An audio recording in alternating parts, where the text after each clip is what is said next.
Gracias y buenas tardes. Agradecer al comité organizador de la EVE por la invitación a este importante evento. Y bueno, para iniciar, bueno, no sé qué pasó con la primera diapositiva, que no la veo ahí que está, pero vamos a iniciar.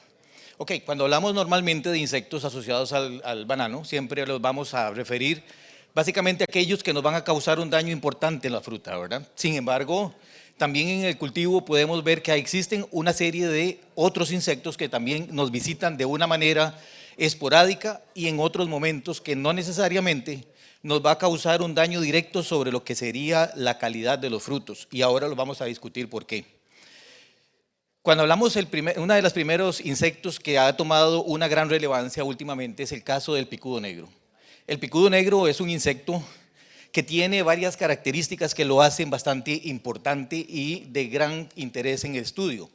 Tiene una poca movilidad, podemos ver que ahí él tiene una movilidad que va entre los 25 metros en 6 meses, es decir, es bastante lento en su movilidad, en su ecología.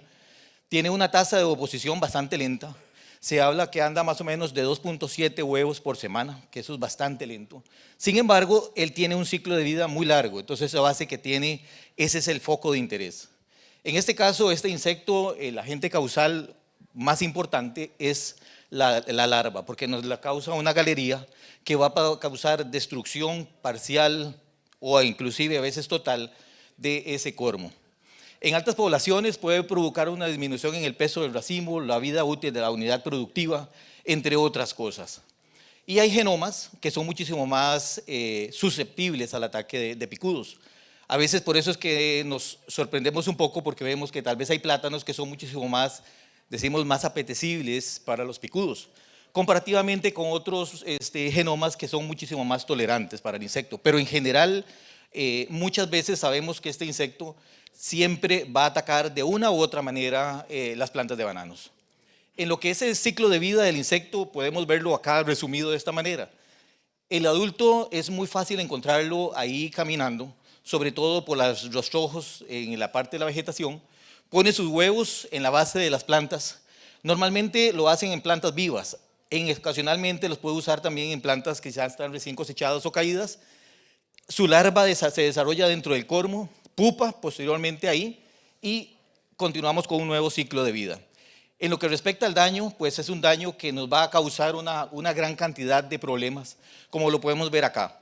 Las galerías que la larva forma. Entonces esas galerías va a afectar de forma directa en todas las etapas de desarrollo de las plantas. Podríamos verlo aquí, por ejemplo, desde plantas recién sembradas e incluso cuando estas plantas empiezan a crecer ya con un compromiso de su daño a nivel de cormo, entonces es bastante importante. Existen relaciones en cuanto a lo que es la disminución o el daño y la disminución en el rendimiento de las plantas de bananos. Aquí tenemos una figura que nos indica muy claramente cómo vemos que el coeficiente de infestación, que es decir, el daño que está asociado a los cormos, está directamente también relacionado con pérdidas de rendimiento. Entonces hablamos de que más o menos de aquí hasta un 15% ya vamos a tener una pérdida que inclusive va a llegar hasta el 15% y así sucesivamente. Ahora bien, ¿qué otras pérdidas en este caso nos va a dar? ¿O por qué? Cuando vemos un poco lo que sería tamaño del racimo, peso, calibre, entre otras variables. Ok, aquí vemos, por ejemplo, y el ejemplo es muy interesante, cómo conforme aumenta el daño en el cormo, también vamos a tener algunas variantes, un poco más de pudriciones, ¿verdad?, en el cormo, entonces posiblemente por las galerías que nos va a causar. También hay otras variables también que nos van a afectar, en este caso, por ejemplo, la circunferencia entre lo que sería las plantas madre e hijo.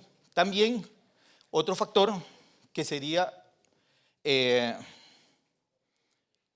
tamaño de hijo. Bueno, calibración también es otro variable que también nos va a afectar. También peso de racimo es otro factor que también va a verse afectado, cabalmente producto de los daños que se va a generar aquí a nivel de pseudotallo. Cuando vemos un poco lo que sería el muestreo del insecto, siempre tenemos que tener en consideración estas dos variables: poblaciones de adultos y por supuesto también el daño que vamos a tener en el cormo. Entonces para eso, cuando hacemos muestreo de adultos, lo que utilizamos principalmente es muestreo utilizando una trampa tipo cuña o algún otro tipo de trampa, pero que nos sirva de un indicativo de cómo están cambiando las poblaciones.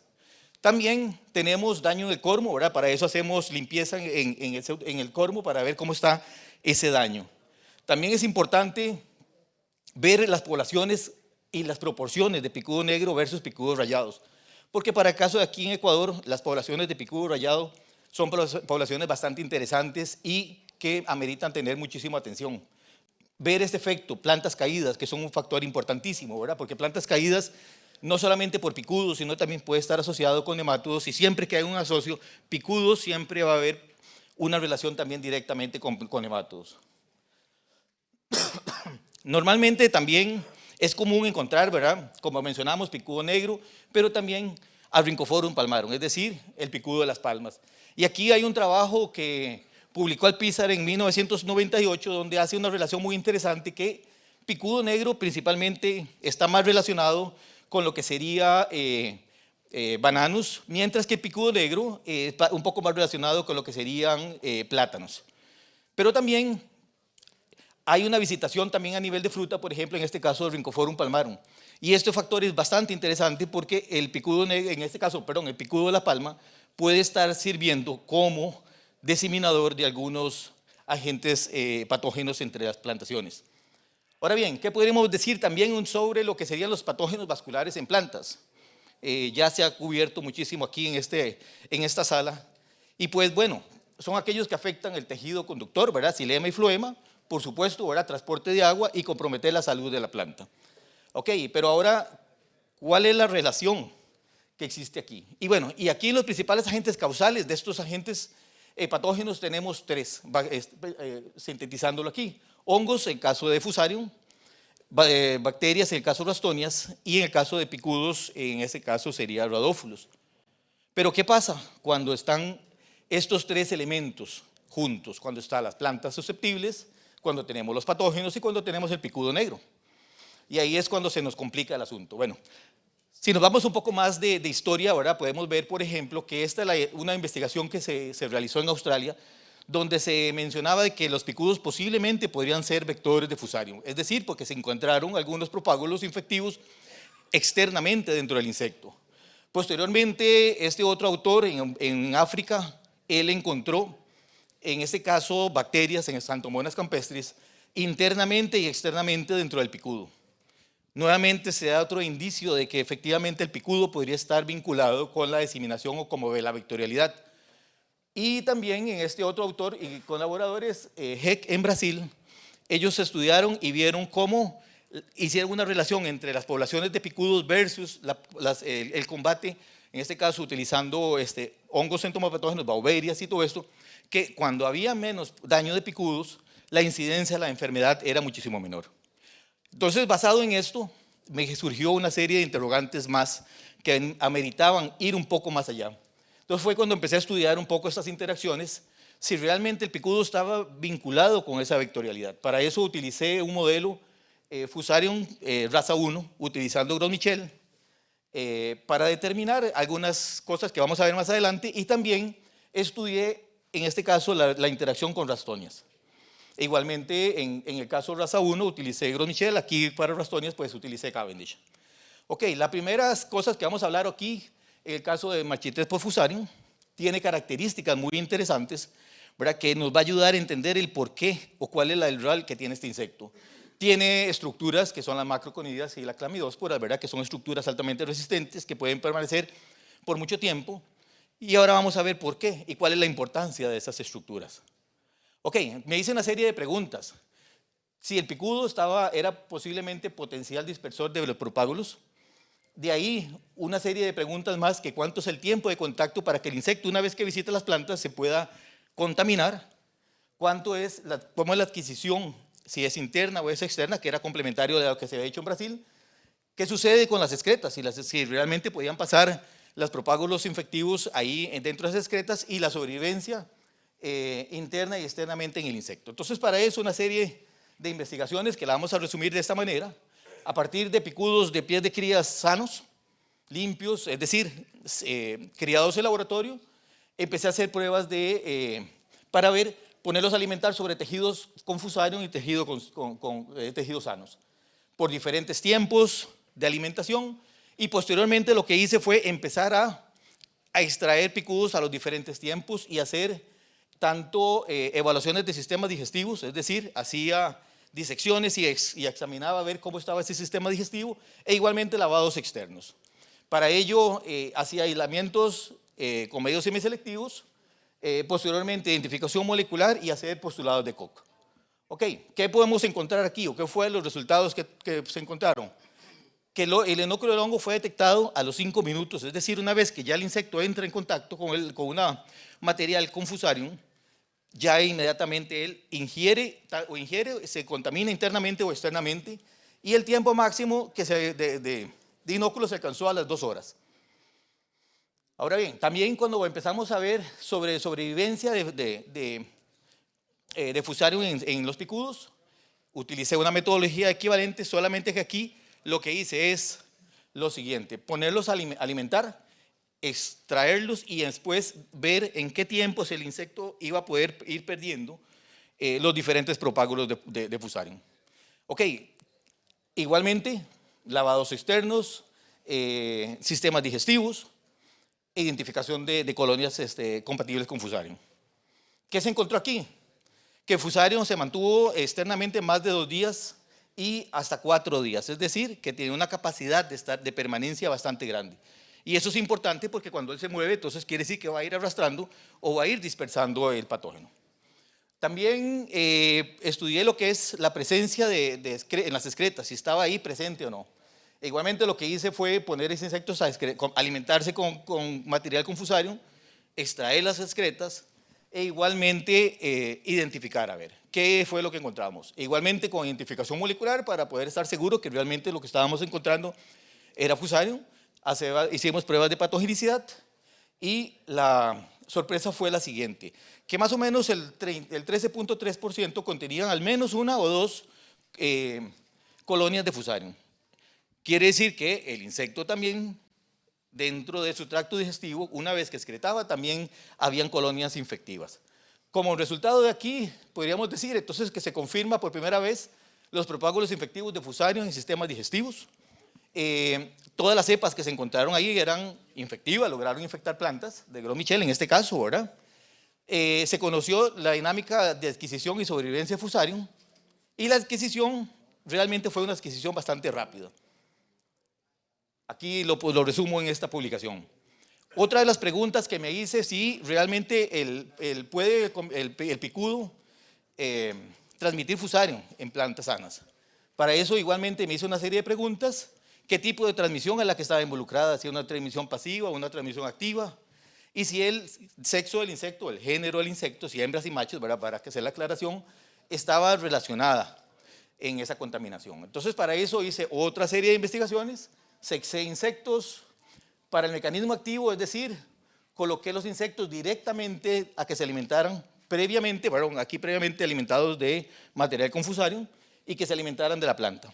Posteriormente se hizo el aislamiento y se determinó si las plantas 9 semanas después, 10 semanas después, habían sintomatología.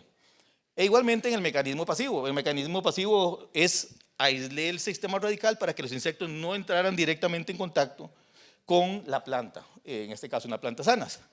¿Qué se encontró? Que en este caso, tanto hembras como machos tienen la capacidad de poder infectar plantas. Y aquí lo más interesante, para resumirlo de esta manera, es que las hembras, en el caso de las hembras, se encontró muchísimo mayor severidad de daños en esas plantas. ¿Por qué? Porque posiblemente ellas con el pico, digamos, sería la proyección de pronoto, que sería el pico que tienen, ellos causan algún tipo de lesiones, entonces para poner sus huevos, entonces ahí se aumenta muchísimo más la probabilidad de encontrar plantas o de transmisión de plantas. En el caso de cuando hicimos en el mecanismo pasivo, es decir, cuando no había contacto, vimos que sí había también infección, solamente que muchísimo más bajo, ¿verdad? Ok, también aquí, como conclusiones que podríamos tener de esto, la transmisión de fusarium es tanto activa como pasiva, y también hay igualmente transmisión entre hembras y machos. Ok, con esta información también fue interesante porque hice una relación de picudos y fusarium, ¿verdad? Teniendo en consideración ese primer factor, que si el promedio de diseminación puede ir entre 0.5 días y un máximo de 10 metros al día, y teniendo este otro factor que había encontrado que podría estar frecuente en 2 días y potencialmente 4 días, entonces sirvió para hacer esta posibilidad, dar esta posibilidad, que es decir, que el insecto puede mover hasta 1 metro o hasta 40 metros dependiendo de la actividad que pueda tener este insecto. Ok, ahora ¿qué nos queda con el caso de moco? Pues es un tema que todavía estamos en este momento para investigar en trabajo. Otra de las preguntas es cómo influye el comportamiento de los insectos en la selección de una fuente de alimento, teniendo en consideración que los insectos tienen preferencias por algunas fuentes alimenticias más que otras. Entonces, aquí hice otra experimentación utilizando en este caso un olfactómetro de cuatro brazos, y aquí en cada uno de los dispositivos de ese olfactómetro puse tejidos, por ejemplo, con fusarium, tejido sano, colonias solamente de fusarium y un testigo. Y en el centro coloqué insectos. Entonces, posteriormente del tiempo, empecé a determinar cuál era el movimiento, es decir, a dónde se iban ellos a empezar a distribuir o dónde se iban a dirigir. Y aquí también utilicé 2 fuentes diferentes, si ellos tenían preferencias por cormos o si tenían preferencia por pseudotallos, porque usé todo ese juego de combinaciones. Utilicé también hembras y machos para ver si había alguna relación entre el sexo de los insectos. Y bueno, los resultados que tuvimos fueron los siguientes. En control y colonias con fusarium realmente muy poca movilidad, pero aquí lo más interesante fue cuando se hizo el análisis aquí de tejidos sanos y tejido con fusarium. Como se puede ver claramente, había una preferencia de los insectos más allá sobre el tejido enfermo. Es decir, que tanto hembras como machos preferían muchísimo más buscar ese tipo de tejido. Esto, por supuesto, tiene una connotación, ¿verdad? Quiere decir que en el campo, si hay plantas que están enfermas, los insectos van a tener una mayor preferencia sobre ese tipo de tejidos. Aquí les dejo la referencia donde pueden encontrar un poco más sobre esta información. Y bueno, ¿qué sucede en el campo? También hice otra parte de experimentación que en un área experimental previamente sembrada en este caso con Gros Michel, hice liberaciones con insectos que previamente se habían alimentado con fusarium y posteriormente empecé a observar cómo se empezaron a dar los primeros sintomatologías. Tenemos que la planta 1 apareció a los 15 meses posterior de que se había hecho la liberación. Una segunda planta fue a los 17 meses, a 5 metros de distancia donde se hizo la liberación. Una tercera planta 27 meses después, a 20 metros. Y una cuarta planta a 32 meses después, más o menos a una distancia de unos 20-22 metros. Ok, ¿para qué nos sirve esto? Ahora que tenemos, o cuando tenemos ambos elementos, tenemos poblaciones de picudos y tenemos poblaciones altas de un patógeno como el caso de fusarium. Pues para generar tal vez un modelo de esta categoría, es decir, si tenemos el picudo y tenemos el fusarium, cómo se va a ir generando una epifitia en el campo. Ok, y ahora otro de los interrogantes que quedaban era, ¿y qué sucede con el caso de las bacterias? En este caso utilizando el modelo Rastonias. Pues Rastonias no tiene esas estructuras como las tiene fusarium, ¿verdad? Que podían pasar por el tracto digestivo y uno decir, bueno, tenía una respuesta interesante. Pero bueno, aquí la pregunta es, en el caso de Rastonias, ¿cuál era el mecanismo? Pero sin embargo, hay que entender que Rastonias siempre es una colonia que son mucosas, es decir, con el insecto, y ahora vamos a ver que hay una característica también morfológica del insecto que puede estar contribuyendo también a ese factor. Entonces, aquí con un estudiante hicimos una investigación más o menos utilizando el mismo modelo, pero aquí no utilizamos tantos tiempos de contacto, sino lo utilizamos 5, 60 y 240 minutos. Utilizamos el mismo modelo para determinar si había un mecanismo activo involucrado, tal cual lo habíamos conversado, un mecanismo pasivo, también si estaba involucrado, y establecemos esta investigación. ¿Qué fueron los resultados? Para irlos un poco más al grano. Ok. Encontramos identificación de efectivamente que habían bacterias ahí que estaban positivas. En el caso de las evaluaciones de inóculo externo, en este caso rastonias, encontramos que siempre, a todos los diferentes tiempos que estuvo el insecto, encontramos colonias positivas en este caso, rastonias. E igualmente, cuando internamente, también quiere decir que rastonias puede estar externamente e internamente. Y estos resultados son interesantes, coincidentes con lo que se estudió en una de las diapositivas que demostré en la investigación que ha sido en África, donde ellos encontraron, para este caso para santomonas, el mismo efecto. Pero aquí, en este caso para rastonias, pues encontramos coincidentemente este factor.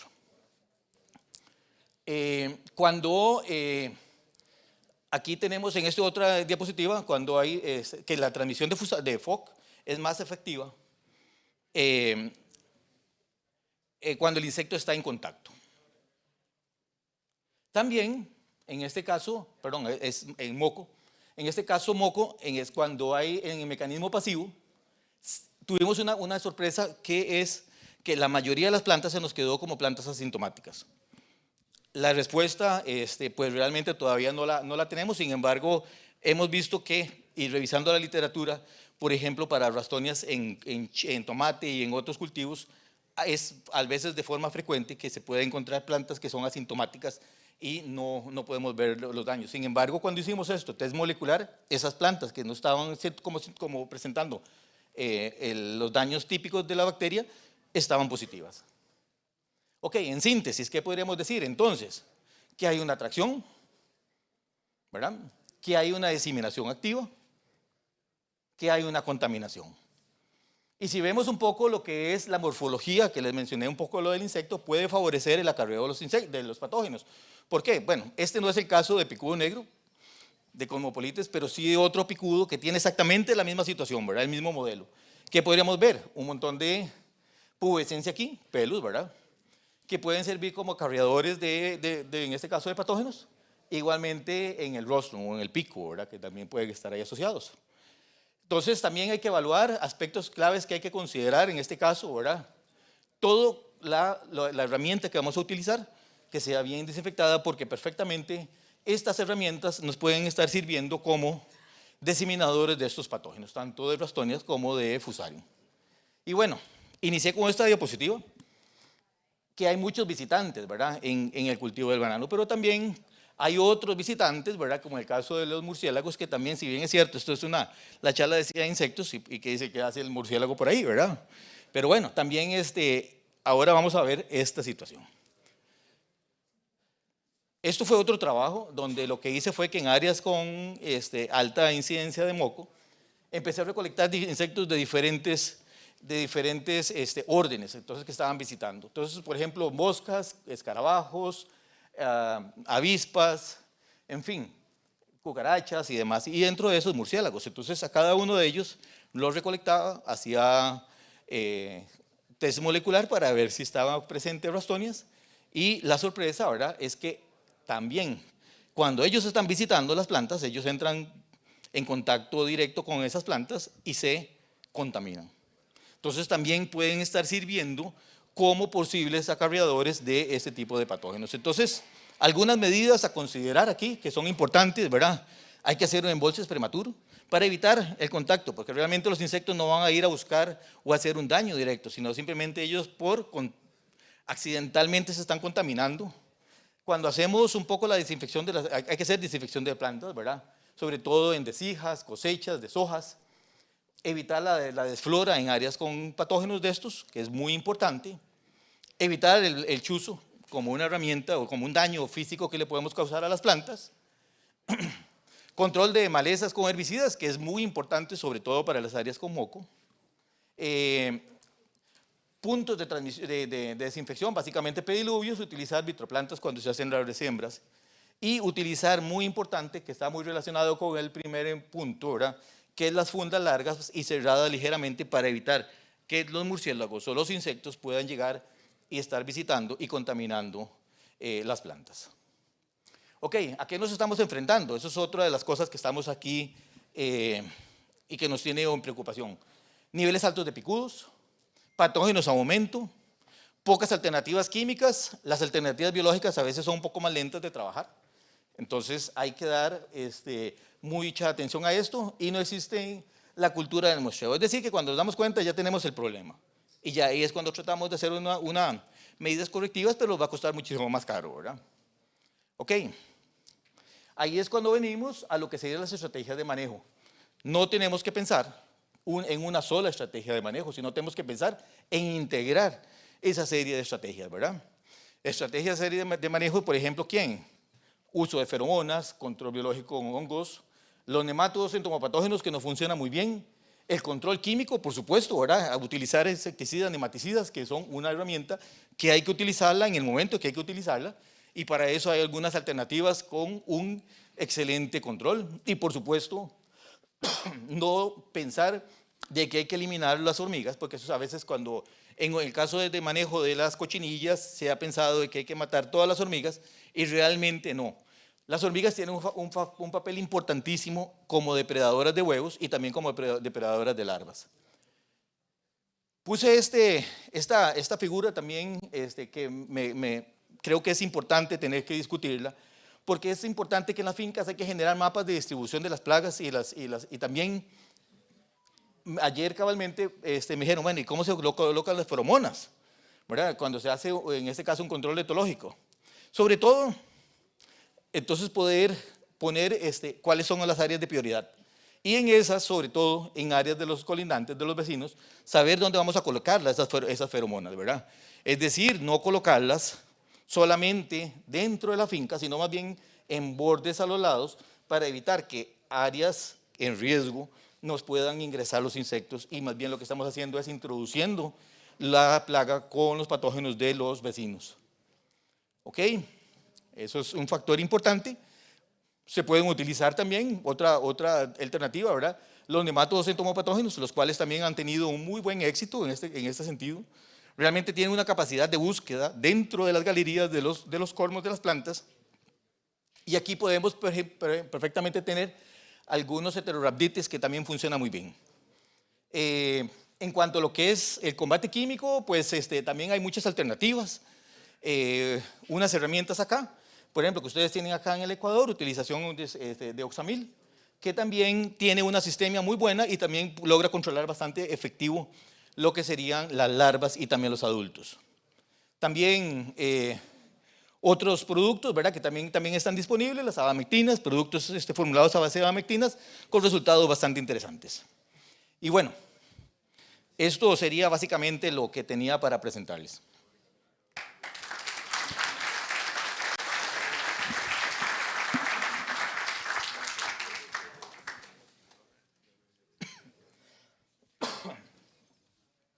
Bueno, agradecemos su intervención una vez más y ahora vamos a continuar con la ronda de preguntas hechas por el público. Y la primera pregunta es, ¿el control con Beauveria es efectiva para controlar altas poblaciones mayores a 5 por muestra? Sí, sí funciona. Lo que pasa es que, como lo vimos ahí, el combate es muchísimo más lento. O sea, los hongos entomopatógenos funcionan siempre y cuando lo hagamos de una manera bastante preventiva. Si tenemos poblaciones sumamente altas y cuando tenemos un riesgo, por ejemplo, de patógenos, tenemos que empezar con una medida muchísimo más de choque, es decir, bajar poblaciones y después continuar con aplicaciones prolongadas de Beauveria. Sí, porque él va a tener su tiempo para poder ir actuando. Entonces, si pensamos solamente en una herramienta biológica, Beauveria va a ser un poquito más lento. Tenemos una última pregunta y es que, dado que productos de amplio espectro están saliendo y algunos casos prohibidos, ¿qué familias o moléculas recomendaría para el control de picudos? Y pues sí, definitivamente ha habido un cambio bastante drástico en lo que son el uso de moléculas. Ya no tenemos el set de moléculas que teníamos anteriormente, y eso hay que revisarlo también para cada uno de los países. No podemos generalizar. Aquí Ecuador tiene alguna reglamentación diferente a la que tiene Costa Rica, Colombia, en fin, y también los puertos de destino donde vamos a ir a distribuir nuestros frutos. Entonces, por ejemplo, si vemos aquí, pensando, ahí les mostré, ahí tenemos un oxamil, por ejemplo, que es altamente sistémico, tiene unas características muy buenas. Entonces, y sobre todo, si tiene permiso de uso, o al menos no hay problemas en los puertos de destino, pues se puede utilizar. Las abamectinas también, que funcionan bastante bien, con algunos efectos nematicidas, insecticidas. Entonces, son algunas de las herramientas que tienen. Sin embargo, nuevamente es importante mencionar, ¿verdad?, que hay que revisar muy bien las políticas de los mercados a los cuales se van a ir las frutas y la reglamentación interna de cada uno de los países.